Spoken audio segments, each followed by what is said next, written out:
Welcome to the Browncast. In today's show, we continue the discussion around the Trump supporter that elbowed a black guy at an event in North Carolina. We talk about Americans' fears that Latinos are taking over the country and why it is that many people, not just white people, hate it when new people start moving into their community. I think there's always been this fear of letting any other race infiltrate the white race in a major scale that you can probably draw a direct line between all the bad policies that we consider bad now that this government has tried to enact ever since slavery. I mean, you can throw slavery in that too, but then after that there was segregation. Then what was it, the Jim Crow laws and all that stuff. You can draw a direct line between all those things, and they're all aimed at doing one specific thing, and that's to try to separate the races. I mean, I don't see it happening because there's way too many white people still.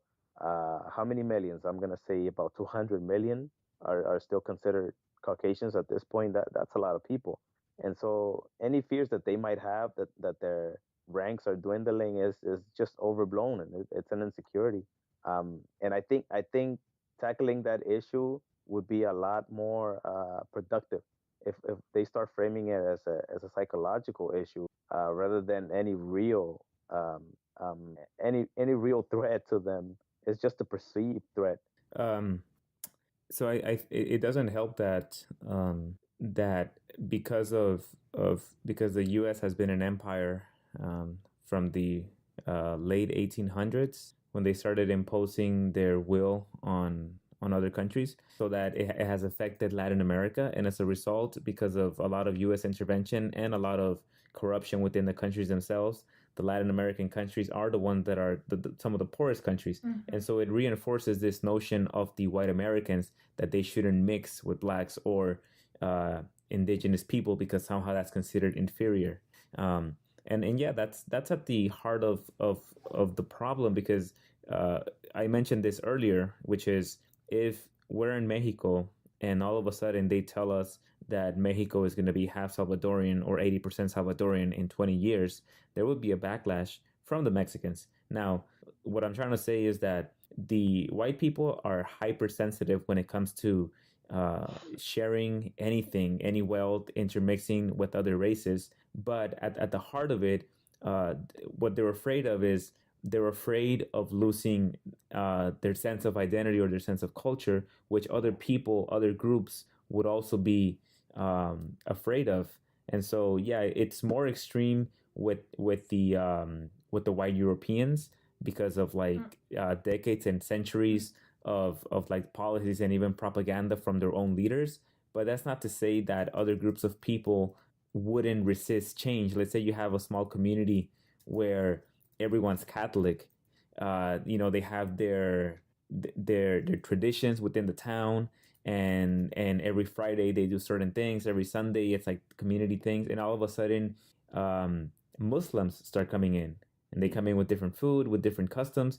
There's going to be resistance to that as well. And so, what I was thinking about the other day was, I wonder why. And obviously, I'm not in that situation, but it gets me to think like, why the hell are people so afraid of mixing their culture with someone else's? I can answer that question. It's I Well, okay, from because obviously that question is a very loaded question, right, and depending who you ask, you're gonna get different responses. right, But I believe that there are indigenous races in Mexico, Central America, South America yeah, that are even more strict about mixing with other breeds. And I remember I had this one patient. He was, I forget from one what part of Mexico he was from, but he told me he was like 95 years old. This guy yeah, didn't have like any comorbidities, didn't uh-huh, was not on any medications. I think he went to the hospital because he had like pneumonia or something, and he had to get like IV antibiotics. But after that, he was fine. And I remember he just told me like this big spiel how with him is like very with his culture and within his community is very taboo for them to breed with other races. That one of the reasons why he's so healthy is because his blood is pure, and that and he believes that that's what keeps him healthy. His pure And blood. He has a strong heart. well, And I think that that's a idiotic mentality. no, you And can't say hold on, that. You have to respect no, other no, people's this culture. this is going back to what I was saying, which I think is he was on to something no, I though. don't think so. This is No, go back. This is I go. Hold on, give me a second. Goes back to what I'm saying, which is I'm not speaking of it from a naive point of view. What I'm saying is that throughout history, cultures have always intermixed, and as a result, you get even better cultures. yeah, And no, of so, course, yeah. why are people so? Because I think at the root of that problem is if the reason why people are so afraid of letting go of their culture, or like the threat of their possibly their culture being mixed with someone else, the same underlying emotion or feeling or fear that leads people to resist the change in their culture is also what leads them to resist things like accepting gay people or things like accepting others that are different. You're asking a very general and a No, very broad question, and No, I resent that you say that that was like a very naive response from that gentleman. You have to be a little bit more culturally sensitive. This is the way that I see that. I see him as being like very powerful mm-hmm, to be able to keep himself and his tribe in a positive image, uh-huh. even though there's like so much propaganda that idolizes the Western image. Yet he puts himself and his people in a very high regard, and that's admirable. I understand that. I like the fact that he takes pride in being indigenous. You can take pride in being Native American and indigenous and in your heritage without trying to say that you want to keep your bloodline pure, because then those are two different things. And I think that one is very good if you take pride in the fact that you come from an indigenous background. That's great. That's a positive side of it. But if you're saying that you don't want your daughters and your kids and yourself to mix with any other race, that's a slippery slope. I think you forget sometimes, and this happens in a lot of our conversations. You sort of forget that for the most part, most people are very emotional. They're very traditional, very tribalistic. And we've talked about this before. And I mean, you're not there anymore. You're somebody who has moved on, maybe because of your experiences. You've never seen yourself as part of any specific tribe, and you're welcoming to people of all creeds, genders, and ethnicities into your tribe. To put it in that sense, in that terminology. But most people are tribalistic. I told you that before, and you cannot. I don't think you should be critical of them for being like that, because that's what makes us human. That is something very fundamental to the human experience. Wait, Is I agree. I agree with. I agree with you, Dario. That was very excellent. let me but let me It was an excellent but let me point. clarify my point though. I'm not imposing on them how they should live. If they want to be a race of people that wants to maintain the purity of their blood because of whatever like misguided notions they have about the strength that they derive from it, then fine, they can do that. What I'm saying is that I think it's a very dangerous mentality. I'm not gonna call it idiotic because yeah, then if I'm discussing this with someone and I call them Yeah, idiots, it can it be. shuts them down right away. So Yes, exactly. so I'm gonna call it misguided, and it's very dangerous because it's a very slippery slope as well. And in a society where there's constant change, um, you have to be able to adapt, and you have to be able to say to understand that not only is it better to welcome change, but it's very dangerous not to, because you're going to stagnate, and you're going to end up in situations like in the United States where it's so goddamn difficult to get people basic rights because all of these other assholes are afraid of losing theirs for some reason. They think that if you give gay people rights, that somehow that's gonna like infringe on their rights. And it's like, what is the big deal with all these people? I understand it's emotional. What I'm saying is that it's a dangerous mentality. And this person that came to the hospital, this indigenous guy that was 95 or 97, how old was he? Yeah, in the mid 90s. Right. And for him to say that he kept his blood pure the whole time, I mean, you know who else wanted to keep their blood pure? The Germans, I right? Donald Trump.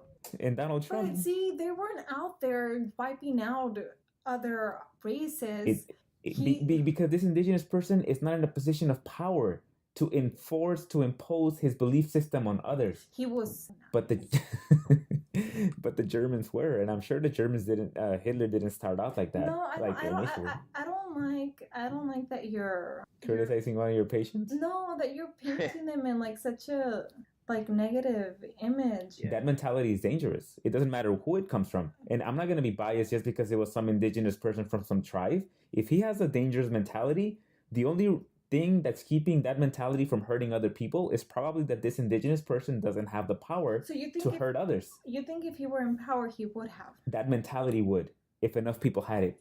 It Yeah, leads but to problems. yeah, but I think humans are inherently that way.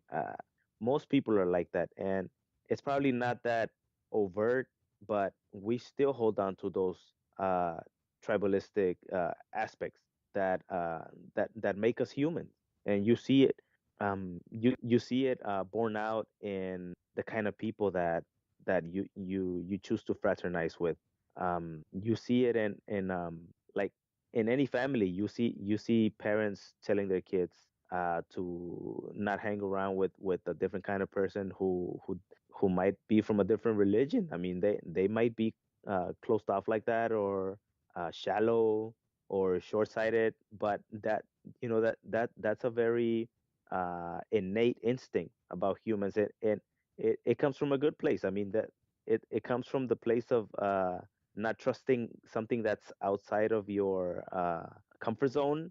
For it's a survivalist thing. And I think you kind of suggesting that we have no need for that type of protection anymore, but it's something that's very intrinsic uh, in what makes us human. That I don't think we're gonna let go of that anytime soon. That Yeah, tribal mentality. but in a way, you could say though that because it is some sort of defense mechanism, because um, fear of the unknown, fear of exploring something different, because you don't know what that may lead to, what that may do to you. Mhm. But in a sense, you could almost say that it ties us down to our past and it keeps us from evolving.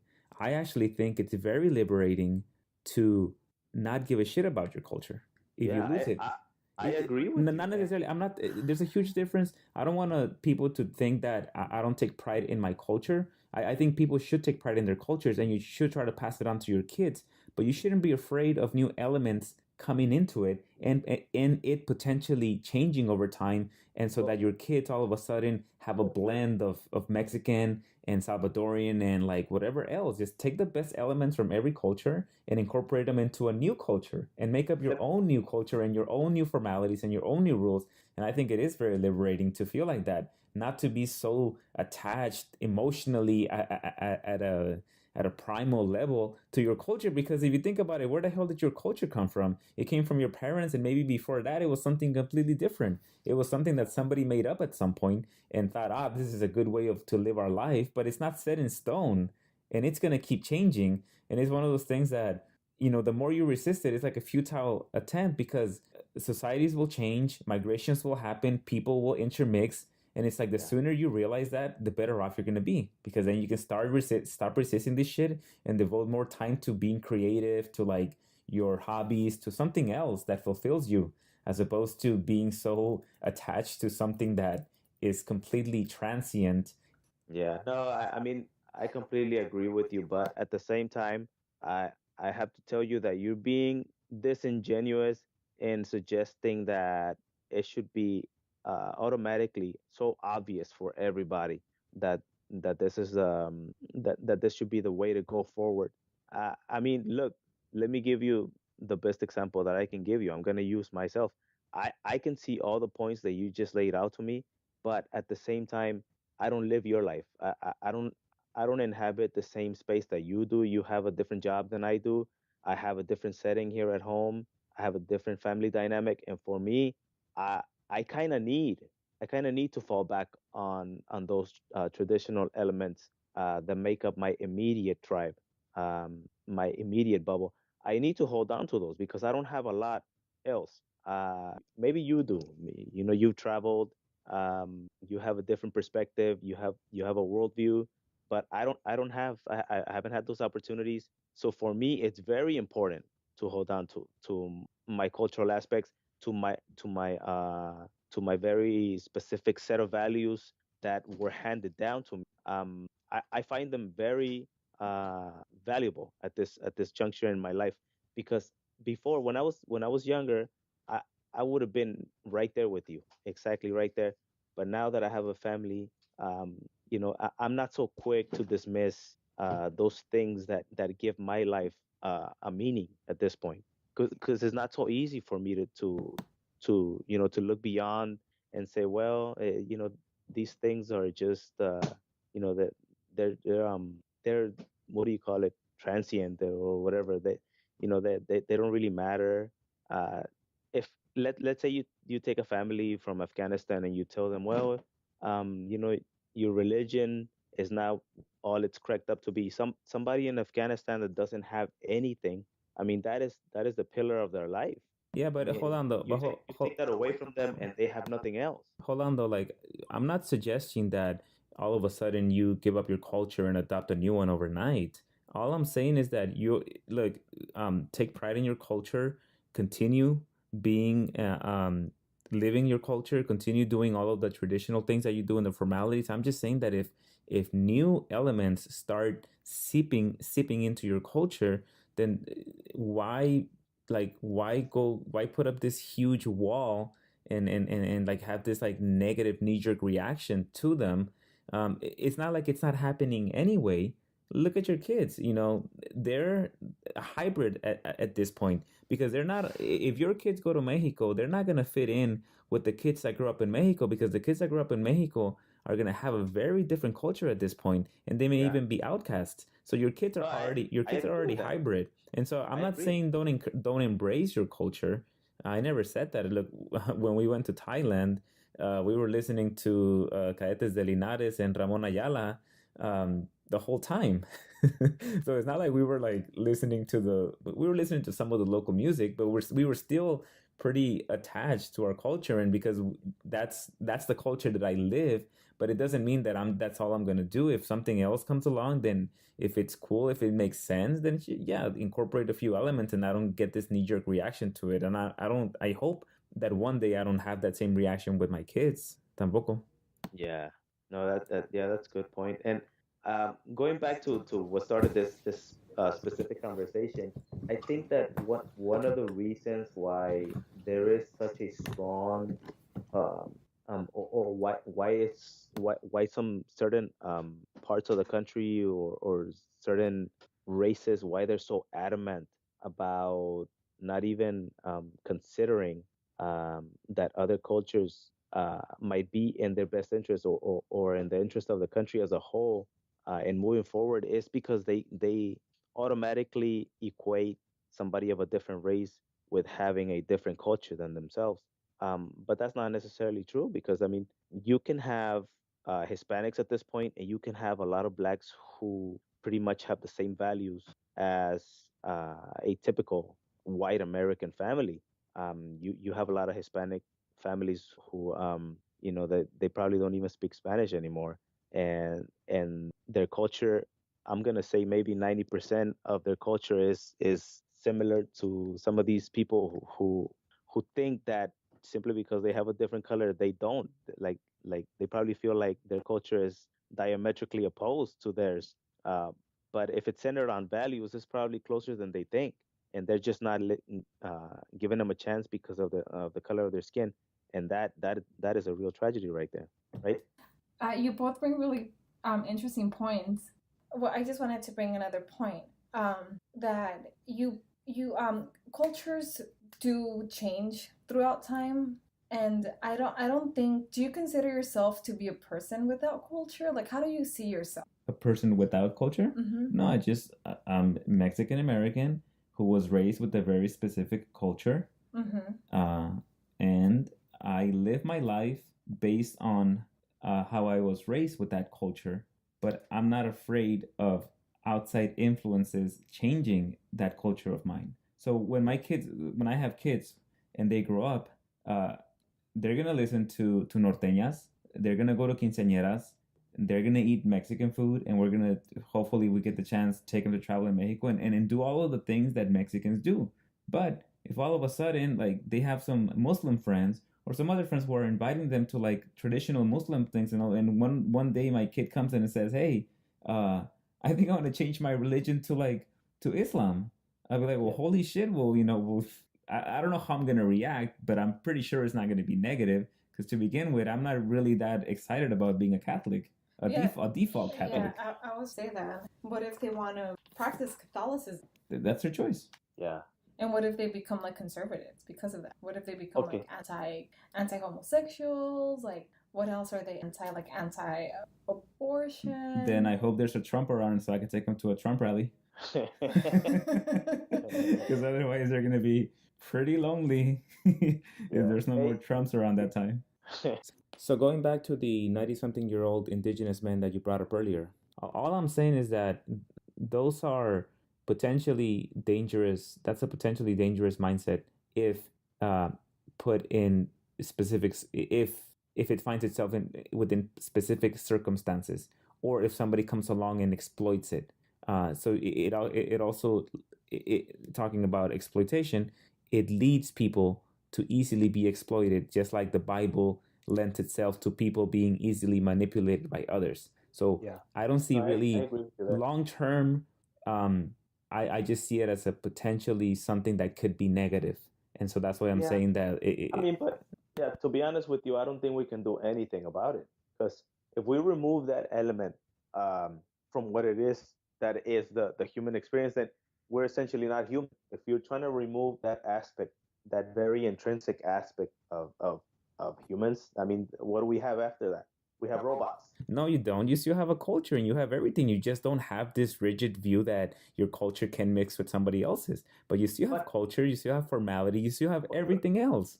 you okay, but see, you're being disingenuous again. You're pretty much saying that whatever is driving that very specific aspect about about humans, about espousing an idea that one's blood should be pure.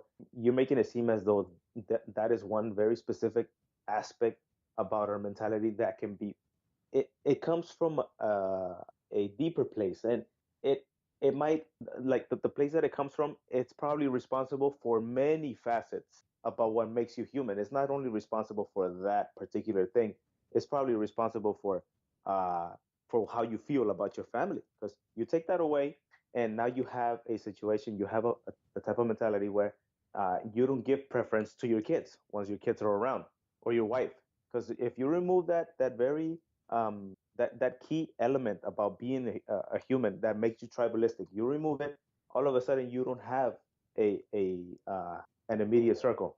You know what I mean? So Well, if you remove that from my like immediate uh, experience, then I have nothing. You know? no, I think you're making I think And I no, and I think you're no, no, taking a no, big leap here because you're no. assuming I'm not talking about materialism. I'm talking about my identity. no, I Because know, but you're assuming that something else wouldn't replace it because I think you're tying culture to the survival instinct or to you're tying two very separate things because human beings are born without a culture and you have certain factors that drive you. You have certain things that drive you. For example, if you're a human being and you're a baby, then you're gonna cry because you're hungry, and your parents are gonna respond to that, and they're gonna want to feed you, and that's what's driving them. That's what's giving them motivation to keep their kid alive. Um, their specific culture and wanting to pass that specific culture to their kids. That's not necessarily it. You're conflating these two things. oh, So It they're may one and the be. same. I don't think they're the same because culture is something that you learn, and it's It's your very identity. different.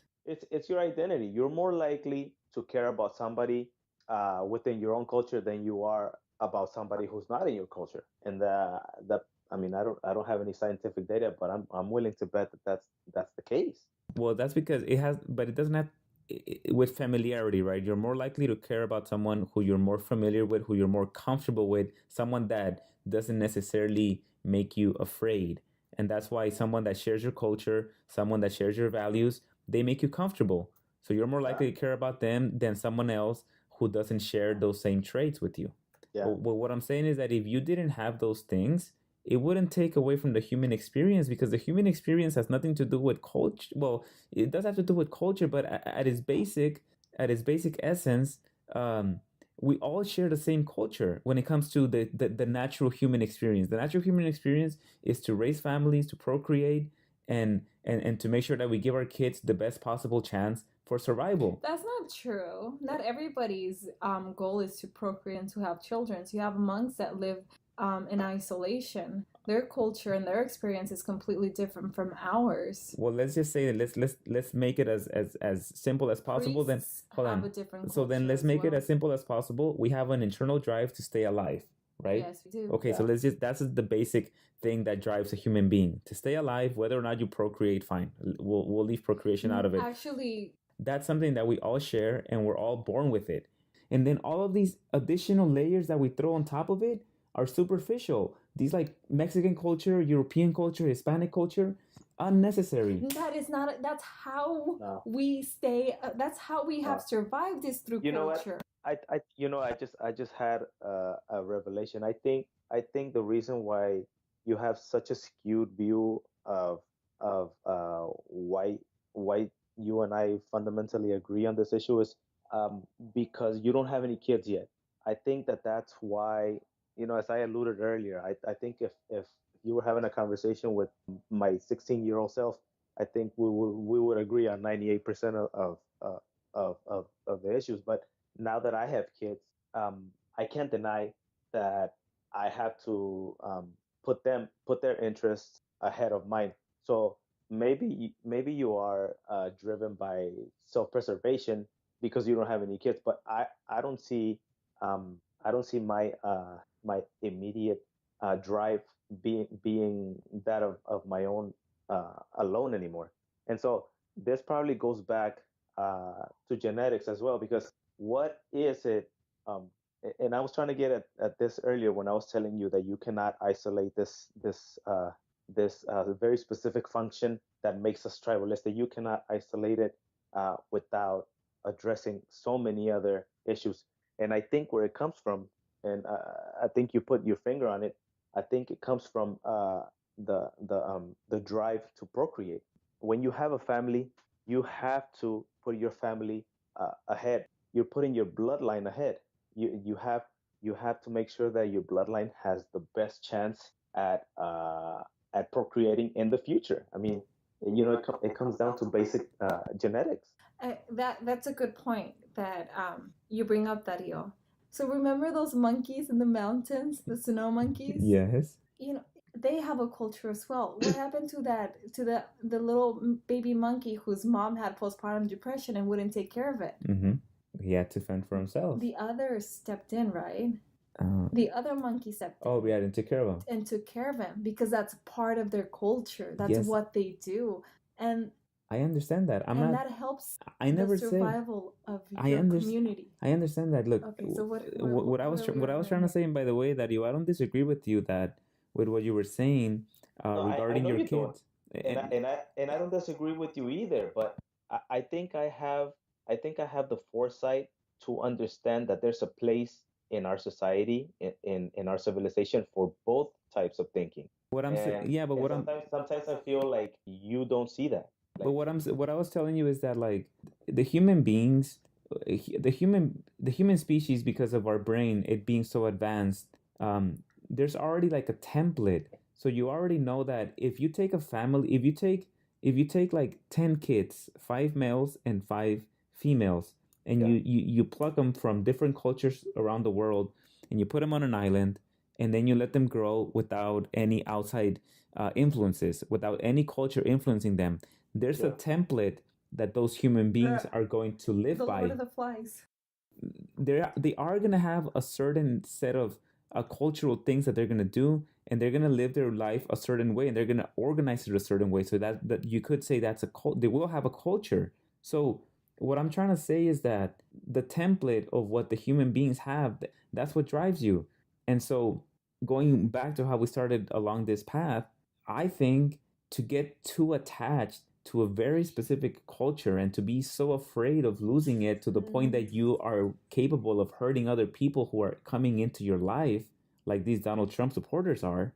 Mm. That's what I'm saying, that it's a very dangerous attitude, because that culture, it's like it's very superficial. It's like three, four, No, 5 layers above this common template that we all share as human beings. can I stop you right there? Sure. I think I finally understand what you're saying, and I think your better argument is not to attack culture as a whole, because culture is multi-dimensional, it's so complex, there are so many Mm-hmm. like factors that go into it. And you, within your own Mexican culture, you kind of cherry pick the things that you like, Mm-hmm. and you avoid the things that you don't Right. agree with, and Right. that's perfectly fine. Mm-hmm. But I think what a better argument for you would be not to go against culture, but to go to hold a specific idea. To hold a specific idea very tightly without wanting to let go of it. So it's not the culture per se, but it's an idea. Yeah, and I Yeah. think we mentioned this earlier, that this attitude that people have of being afraid of losing their culture, you can see it in other places, not just how they act about their culture, because they resist change, they resist new ideas. Yeah, so Yeah. so you can transfer it to other areas So too. it's the beliefs that you have a problem with, certain beliefs, not the culture as a whole, but maybe a specific belief of. It's yes, it's the I think if you want to get to the root of it, is people closing off themselves to new information and new ideas and new knowledge, and potentially even new ways of doing things, being close-minded, right? Because that you can apply that to a lot of different things, and you can see so many problems with people that leave no room for anything new to come into their lives, Yeah. including somebody else's culture. But it could also mean somebody else's religion, or somebody else's new information regarding like what's like a better way to work out, or a better way to jog, or whatever, you know. So what are you proposing? Are you proposing that they let go of their culture completely, or No, I never said that. I So said I that what people should just be receptive and open-minded and open to learning new things, and to incorporating that into their own selves, even if it's at the expense of giving up some of their culture and mixing it with somebody. some to give up some of their cultural beliefs? Yes. Then yes, I agree with you. They yes, No, I mean, but that's what I was not trying their to say. culture as a Yeah. whole. I never I said mean, they should give up their culture. I think we all can agree that would be the best course of action for humanity.